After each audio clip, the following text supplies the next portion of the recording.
नमस्कार। प्रदेश की प्रश्न इस खास बुलेटिन में आप सभी का बहुत स्वागत है। आपके साथ मैं हूं दीपिका। कहा जाता है कि आजकल नक्सलियों के खिलाफ जवान काफी आक्रामक हो गए हैं और ये दिख भी रहा है। शायद इसीलिए नक्सली बैकफुट पर है।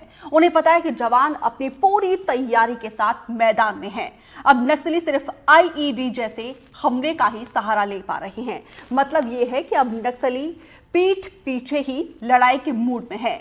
आमने सामने की लड़ाई करीब करीब अब बंद है और अब सवाल यह है कि जवान कैसे लड़ रहे हैं। नक्सली इलाकों में हर तरह के कैंप लगाए गए हैं। जवान थक नहीं रहे हैं और ज्यादा उनको यात्रा नहीं करनी पड़ती है। कैंप खुलने से ग्रामीणों में जवानों को लेकर भरोसा बढ़ गया है।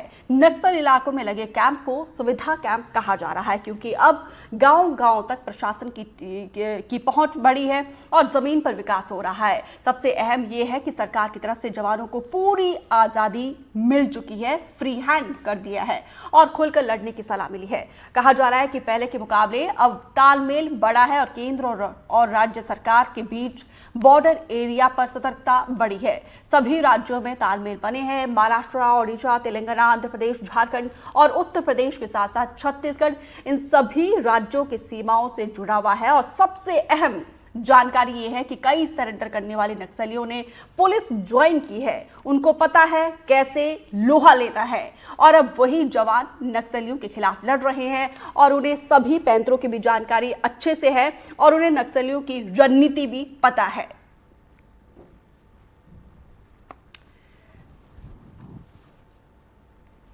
तो देखिए, अब ये सबसे एक्सक्लूसिव जानकारी और खुलासा हुआ है किस तरीके से नक्सली इलाकों में जगह जगह पर सुरक्षा बल के कैंप वहां पे मौजूद है, जिससे ग्रामीणों का भरोसा बढ़ गया है और एक के बाद एक तमाम सफल ऑपरेशन हमारे सुरक्षा बल को जो है अंजाम दे रहे हैं।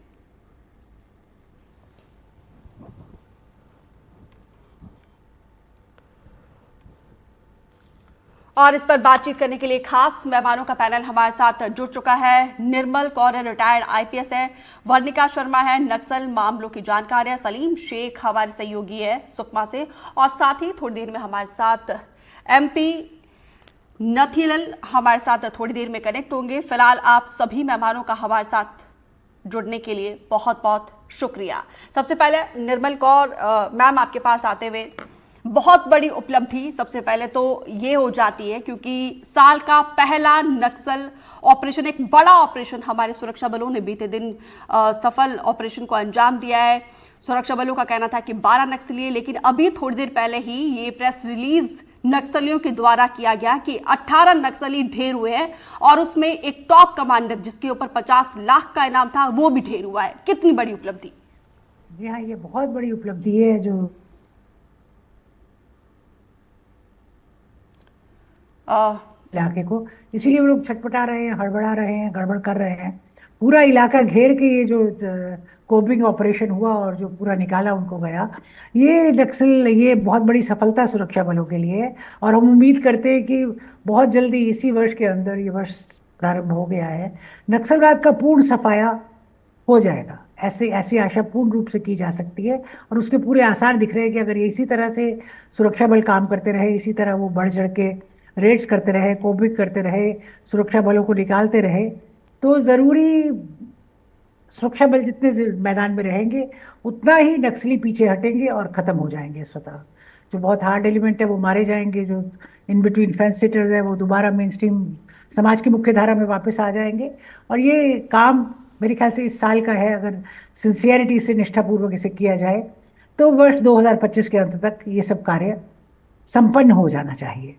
ऐसी उम्मीद है, ऐसी आशा है, क्योंकि बहुत कम क्षेत्रों में वो बचे हैं और जहां जहां बचे हैं वो पूरे एनसर्कल हो चुके हैं, उन्हें चारों तरफ से उनकी घेराबंदी हो चुकी है और उनको निकलना ही पड़ेगा अपनी मान से। आज नहीं तो कल वो अपनी मान से निकलेंगे और नहीं निकलेंगे तो कोम्बिंग कर करके इस तरह अंदर जा जाके उनको खदेड़ा जाएगा, उनको निकाला जाएगा और नक्सलवाद का पूर्ण रूप से सफाया किया जाएगा। इसमें हमारे सुरक्षा बल एकदम जुटे हुए हैं और ये एक मल्टी प्रोंग स्ट्रेटेजी है। ये खाली नहीं कि जी बिल्कुल। मैं लौटूंगी मैम आपके पास। सलीम शेख हमारे सहयोगी जुड़े हुए हैं। सलीम, आप ना जाने कितने ग्राउंड जीरो पर गए हैं, कितनी बार जहां पे नक्सली इस तरीके से वारदात को अंजाम देकर गए हैं और उस विषम परिस्थितियों ने आपने एक्सक्लूसिव जानकारी दी है। ये बदलती हुई तस्वीर आपके हिसाब से किस तरीके से देख रहे हैं? देखिए, बीते 40 सालों से दक्षिण बस्तर कहें या बस्तर कहें, यहाँ माओवादियों का दंश रहा है और लगातार माओवादी घटनाओं की वजह से ही बस्तर कहीं ना कहीं मुख्य धारा से कहीं ना कहीं कट गया था और देश दुनिया की जो मुख्य धारा है, जो विकास की जो धारा है, उससे कोसों दूर हो गया था। लेकिन बीते 1-1.5 साल में जिस तरह से नक्सल प्रभावित इलाकों में कैंप खोले जा रहे हैं और प्रशासन द्वारा वहाँ बुनियादी सुविधाएं पहुंचाई जा रही है, तो आज ग्रामीण इलाकों में खुशी का माहौल है और ग्रामीण लगातार प्रशासन के संपर्क में आ रहे हैं और सरेंडर करने की इच्छा जाहिर कर रहे हैं। आज ही पामेड़ इलाके के एर्रापल्ली एक इलाका गांव है और यहाँ से 22 नक्सलियों ने सरेंडर कर दिया है, वो भी तेलंगाना के चिरला गांव में जाकर। तो आप समझ सकते हैं किस तरह से माओवादियों पर दबाव है और किस तरह से जो निचले कैडर के जो नक्सली हैं वो अब समर्पण की दिशा में आगे बढ़ रहे हैं। पहले जो कैंप खोले जाते रहे हैं, वो कैंप रहे हैं इस इलाके में, वो बस कैंप होते थे और 5 से 6 किलोमीटर का जो रेडियस होता था उस कैंप के आसपास, वहां वे एरिया डोमिनेशन करते, सर्चिंग पर निकलते थे। लेकिन अब ये जो सीआरपीएफ के पुलिस के जो संयुक्त कैंप है, अब ये सुविधा के कैंप बन गए हैं, क्योंकि कैंप लगने के बाद से आसपास इलाकों में डेवलपमेंट के कार्य हो रहे हैं, बुनियादी सुविधाएं पहुंच रही हैं, सड़क बन रहे हैं, स्कूल खोले जा रहे हैं। खासकर इन इलाकों में दशकों से स्वास्थ्य सुविधाएं नहीं पहुंच पा रही थी, उन इलाकों में अब स्वास्थ्य सुविधाएं पहुंच रही थी। सुकमा के करीब एक परिया गांव है जो कई सालों से माओवादियों का दंश झेल रहा था, आज वहां सड़क बन गई है। बहुत बड़े पहाड़ को काटकर सुरक्षा बलों ने इलाके में सड़क बनाई है और अब परिया और बगड़ेगुड़ा जैसे नक्सल प्रभावित इलाकों में बुनियादी सुविधाएं पहुंच रही हैं, सड़कों पर गाड़ियां दौड़ रही हैं। तो आप समझ सकते हैं कि किस तरह से इलाका अब माओवादियों के दंश से दूर होता जा रहा है, माओवादियों के कब्जे से दूर होता जा रहा है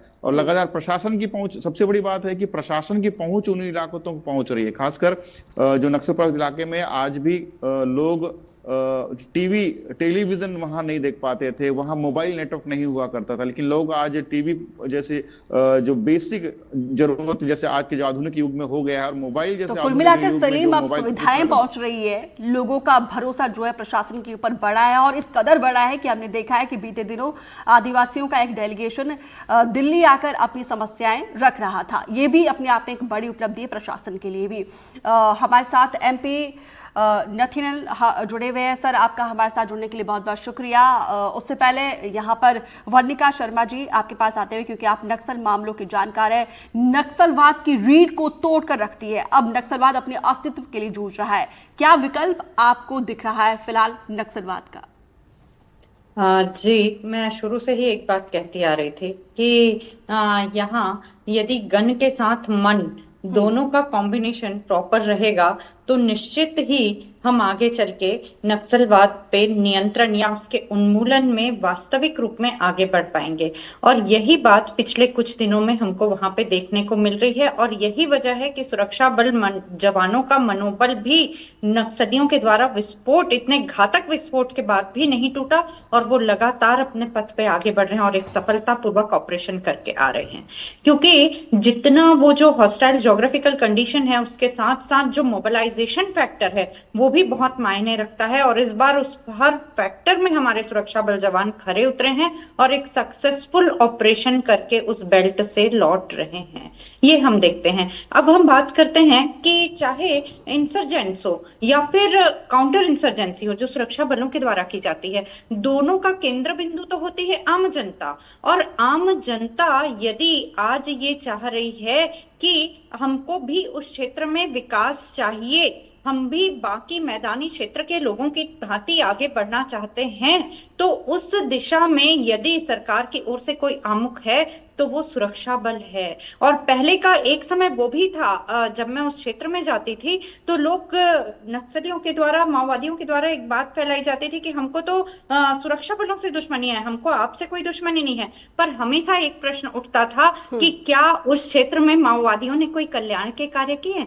क्या वहां पे कोई स्कूल या कोई योजनाएं चलाई? नहीं। तो आज वहां के युवक, वहां के जो लोग हैं, स्थानीय लोग, वो इस चीज को भली भांति समझ चुके हैं। और ये जो प्रोजेक्ट नियत नीलानार जैसी योजनाएं चली, आज कैंप जो बहुत दूर से सुरक्षा बल गश्ती में जाते थे, पेट्रोलिंग के लिए जाते थे, उनके ऑपरेशन होते थे, बहुत दूरी से जाके करते थे, तो कैजुअलिटी की संभावनाएं भी बहुत ज्यादा होती थी। वहां का जो टेरेन है वो देखने लायक है कि कितनी कठिनाई होती थी, कई कई दिनों तक वो उस क्षेत्र में रहते थे।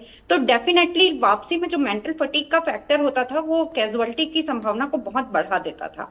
आज के डेट में मांद में जाकर के वहां पे उनके कैंप स्थापित हो गए हैं। और आपको मैं एक बात बताऊं कि जिस क्षेत्र में कैंप होते हैं उस क्षेत्र से कम 5 किलोमीटर के रेडियस में बहुत से विकास की संभावना बढ़ जाती है। न केवल शिक्षा के क्षेत्र में बल्कि वहां पे सोलर पैनल भी स्थापित होते हैं, कई प्रकार की चीजें वहां पे प्रोविजन डेवलप होते हैं। तो ऐसी चीज हम देखते हैं कि आज नियत नीलानार यानी कि अपना सुंदर ग्राम जैसी जो योजना है 5 जिलों के लिए आरंभ हुई और पायलट प्रोजेक्ट खासतौर से बीजापुर में आरंभ हुआ। तो इस क्षेत्र का जो कम से कम में कहना चाहिए, मैं कहती हूँ 84 गांव का एक ऐसा क्षेत्र बना जहां पे लोग अपनी प्रॉब्लम्स, अपनी समस्याओं को आके कह सकते थे। अब लोग वहां पे खुल के आ रहे हैं, अपनी प्रॉब्लम बता रहे हैं। एनआरएलएम जैसी योजनाएं हैं महिलाओं के लिए, तो महिलाएं भी किसी क्षेत्र की, किसी घर की धुरी होती हैं। युवा और महिलाओं को केंद्रित करके ये जो नियत नीलानार योजना चल रही है अभी इन दिनों, पायलट प्रोजेक्ट बीजापुर से ही आरंभ हुआ था, तो ये बहुत अच्छे परिणाम दे रही है उस क्षेत्र में। बिल्कुल, तो प्रशासन की कोशिश रंग ला रही है, हमारे सुरक्षा बलों की रणनीति वो भी रंग लेकर आ रही है। और तमाम सुरक्षा बल जिस तरीके से 24 घंटे अपनी इस नीति के तहत आगे बढ़ रही है, अपने आप में बड़ी उपलब्धि है। अब एमपी नथानियल जी आपके पास आते हुए, क्योंकि जीरो कैजुअलिटी के साथ हमारे सुरक्षा बल जो है ऑपरेशन को अंजाम दे रहे हैं, लेकिन इसके बावजूद भी बीते दिन हमने अपने 8 जवानों को खोया है। पर हम नहीं चाहते कि बिल्कुल इस तरीके इतना सा भी लॉस हम इस वक्त जो है झेलने की कंडीशन में नहीं है, क्योंकि जिस रणनीति के तहत आगे बढ़ रहे हैं हम चाहते हैं कि उसी तरीके से रिजल्ट आगे आए। इसके बावजूद क्या क्या चुनौती अभी आपको नजर आती है जवानों के सामने?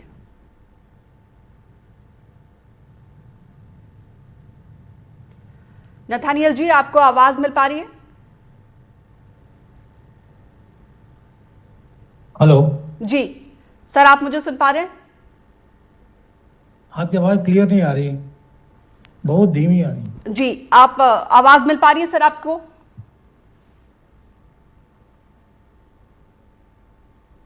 आवाज बहुत कम आ रही है। जी सर, सवाल मेरा ये है, ऑपरेशंस एक के बाद एक सफल हो रहा है, इसके बावजूद अभी फिलहाल 2024 का टारगेट पूरा करने के लिए क्या चैलेंजेस सुरक्षा बलों के सामने?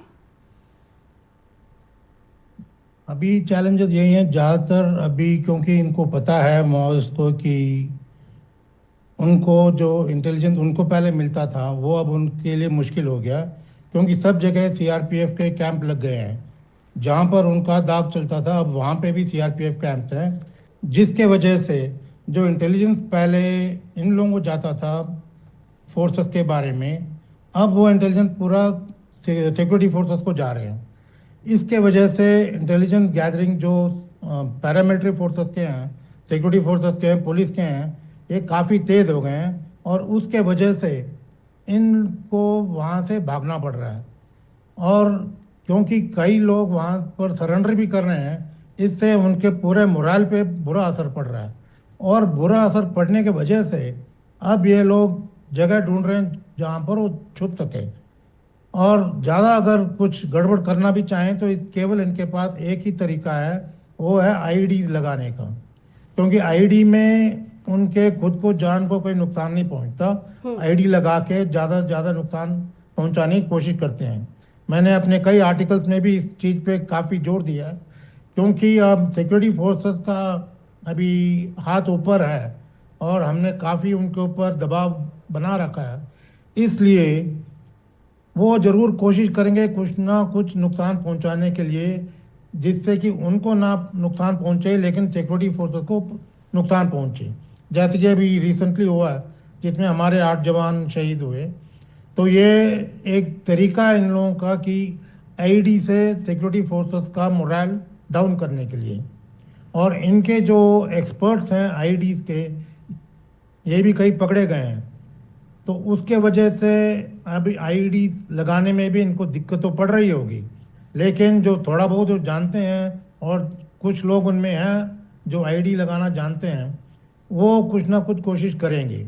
और ये जानकारी भी सबसे पहले सबको उपलब्ध है कि जब रोड बिछाए जाते हैं, बनाए जाते हैं, उस वक्त पहले ही ये लोग लगा देते हैं आईडी। और जब वो चाहें, क्योंकि उनको पता है कि आईडी उन्होंने कहाँ कहाँ लगाए हैं, तो जब वो चाहें वो उसको ऑपरेट कर सकते हैं और काफ़ी नुकसान पहुंचा सकते हैं। केवल एक दो आदमी को पता होता है कि कहाँ पे उन्होंने आईडी बिछा के रखे हैं जी। रोड के ऊपर। बिल्कुल। तो जब उनको ज़रूरत पड़े तो उस समय वो जगह पहुंच जाते हैं और उसको ऑपरेट करते हैं, जिससे कि आईडी ब्लास्ट हो और सिक्योरिटी फोर्सेस का नुकसान हो। तो ज़रूरी है कि सिक्योरिटी फोर्सेस को अब ज़्यादा से ज़्यादा प्रिकॉशन लेना पड़े, क्योंकि उनको पता है कि अब वो ज़्यादा नुकसान सीधे एनकाउंटर में नहीं कर सकते।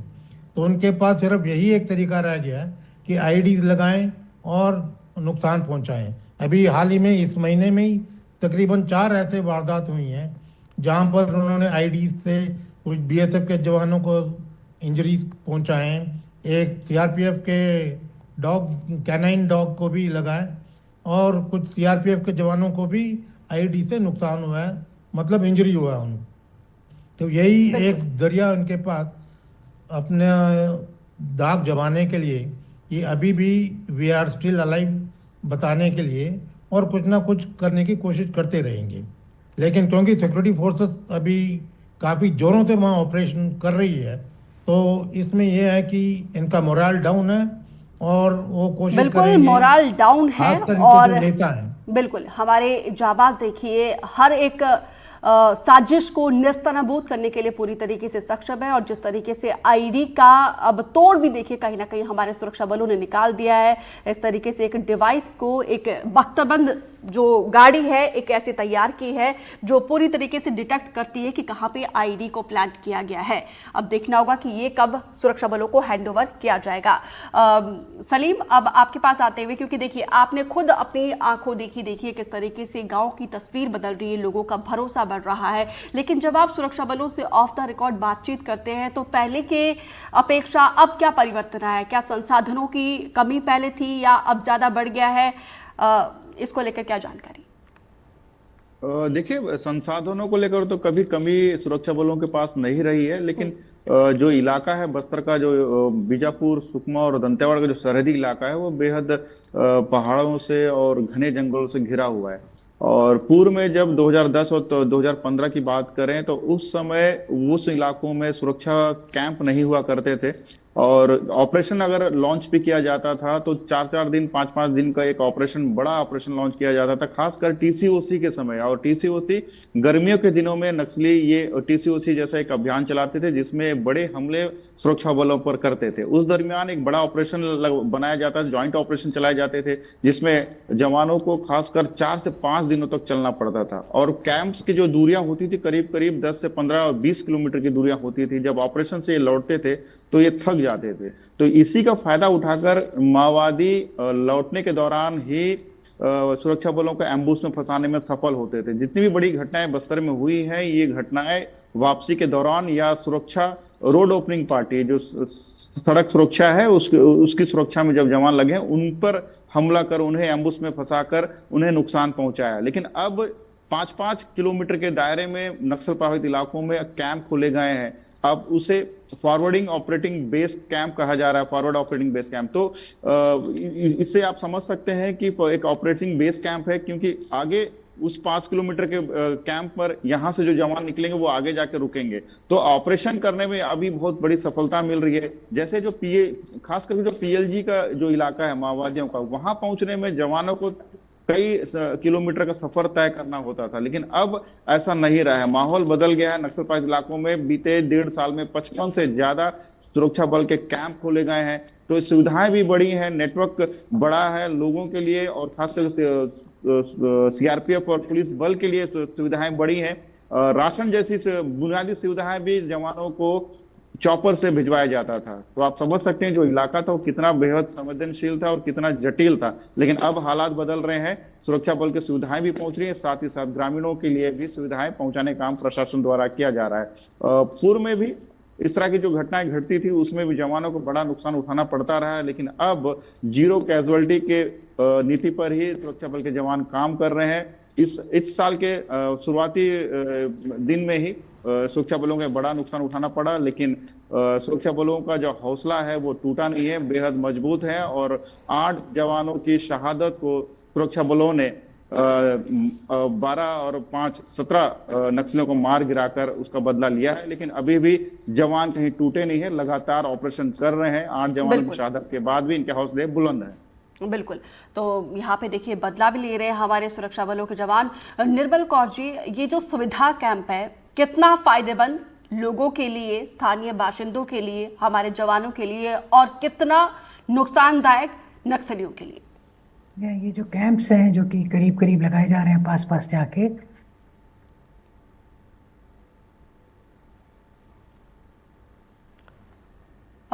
निर्मल कौर से हम दोबारा से संपर्क करने की कोशिश करेंगे। नक्सल मैम, आवाज मिल रही है आपको? जी हाँ, बिल्कुल मिल रही जी है। जी जी। तो मैं कह रही थी कि जो सुविधा कैंप है जो एकदम पास पास लगा गए हैं 5-5 किलोमीटर के अंतर पर, उससे नागरिक सुरक्षा का भाव बहुत बढ़ा है। उससे जो सरकारी स्कीमें भी है जो पहले होता है, विकास के प्रोग्राम चल रहे हैं, कम्युनिकेशन अच्छा हुआ है, नेटवर्क आने लगे हैं, इंटरनेट आने लगा है, फ़ोन लगते हैं, मोबाइल फ़ोन लगते हैं। सरकार की जितनी स्कीमें हैं जो, या जो आजीविका मिशन है, या जो स्किल इंडिया है, या जो भी काम है, जितने भी सरकार के विकास के काम हैं, वो सब जाकर वहाँ पर हो रहे हैं। क्योंकि ये बेस कैंप है, जो अपने जो सुविधा केंद्र जो लगे हैं, ये जो हैं, ये बहुत ही एक सुरक्षा का वातावरण उत्पन्न कर रहे हैं। पहले बहुत असुरक्षा का वातावरण था, तब कभी कहीं निकलेंगे पता नहीं कब मारे जाएंगे।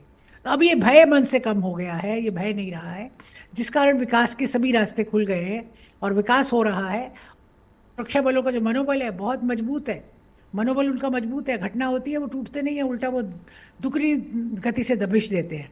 जब वो दुगनी गति से दबिश देते हैं तो अपने आप वो भाग रहे हैं। देखिए आज भी भाग के उनको ये हिम्मत नहीं हुई कि छत्तीसगढ़ में सरेंडर करें, वो जाके तेलंगाना क्षेत्र में सरेंडर कर रहा हूँ। उन्हें लगा यहाँ सरेंडर करेंगे गोली मार देगा, इसलिए वो लोग जाके बगल के राज्य में सरेंडर कर रहे हैं। तो डर तो उनमें फैला है, हड़कंप फैला है, उनमें एक बहुत डर की भावना फैली है और वो चाहते हैं कि हम सुरक्षित रहे। और वो इस तरह से अगर इसी चलते रहे तो बहुत जल्दी आप देखेंगे नक्सलवाद का पूरा सफाया हो गया, पूरा खात्मा हो गया है और वहाँ पर एक भी नक्सल अब नहीं बचा है। लोग मुख्य धारा में लौट आएंगे और अच्छे से पूरे विकास के कार्य होंगे। और वो जो जनजातीय समाज है उसको भी विकास की जो रोशनी है गांव तक पहुंचेगी। यही सुविधा केंद्रों का फायदा है कि विकास को ये हर जगह ले जा रहे हैं।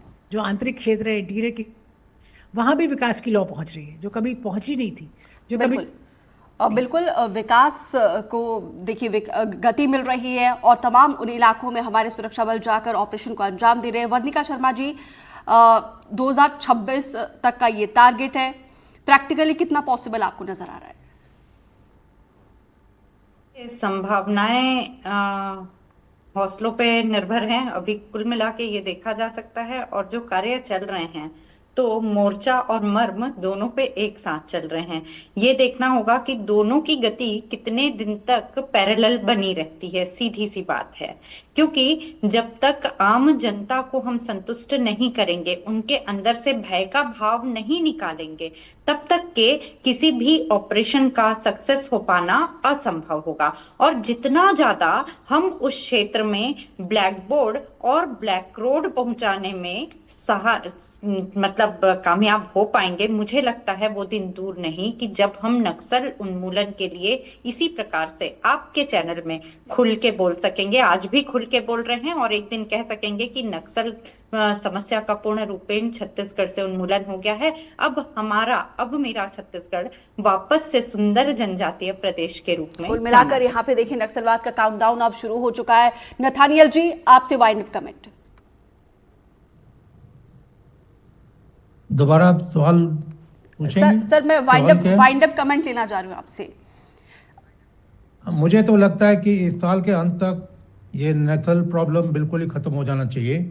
अगर इसी तरह मोमेंटम बनाए रखेंगे सिक्योरिटी फोर्सेस और साथ ही साथ प्रिकॉशन भी लेते रहेंगे, उनका मोरल डाउन इससे भी जाहिर होता है कि पहले तो जब भी इनका कोई कॉमरेड मारा जाता था उसके बॉडी को साथ ले जाते थे। आजकल ये सब बॉडी को छोड़ जाते हैं क्योंकि ये नहीं चाहते कि भाई उनको उठाने में उनको दिक्कत पड़े और वो भी खुद मारे जाए।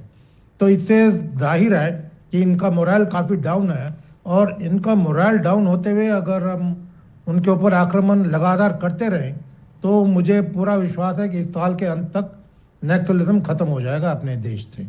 चलिए, उम्मीद यही करते हैं कि इसी तरीके से ऑपरेशन जो है एक के बाद एक जल्दी पूरी हो और जिस तरीके से रणनीति के तहत आगे बढ़ रहे हैं, रिजल्ट सामने आ रहे हैं और नक्सलियों की बौखलाहट भी सामने आ रही है। लाल आतंक जो है कुल मिलाकर अब सिमटता हुआ जा रहा है। फिलहाल आप सभी मेहमानों का हमारे साथ जुड़ने के लिए बहुत बहुत शुक्रिया। और यहाँ पे वक्त तो चला एक ब्रेक का।